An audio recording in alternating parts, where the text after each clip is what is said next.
रोशन भाई का मेरे पास मैसेज आया था एंड उनको चाहिए था बजट रेंज में गेमिंग एडिटिंग पीसी बिल्ड, जिनका बजट है 60,000 रुपये मात्र। तो रोशन भाई ये वीडियो आपके लिए है।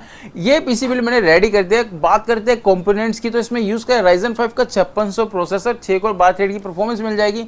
मदरबोर्ड कंपेटेबल यूज करें B550A Pro। रैम जिसमें यूज करें वो करें 16 GB 3200 मेगाहर्ट्ज में DDR4। स्टोरेज की बात करें तो 512 GB NVMe SSD यूज करें इसके अंदर में। और ग्राफिक कार्ड जिसमें यूज करें वो MSI ब्रांड का 3056 GB का ग्राफिक कार्ड यूज करें, तो गेमिंग और एडिटिंग आपकी अच्छे से हो जाएगी। उसके बाद में पावर सप्लाई 550 वोल्ट यूज करें 80+ ब्रोज। उसके बाद में कैबिनेट ARGB 4 फैन का प्यारा सा कैबिनेट यूज करें एंड ये बिल्ड रेडी हो जाता है आपका सिर्फ 60,000 रुपये में। अगर आप भी कोई पीसी बिल्ड बाय करना चाहते हो तो कॉन्टैक्ट कर सकते हो दिए गए नंबर पर, इंडिया से, एंड बाय कर सकते हो ड्रीम पीसी बिल्ड।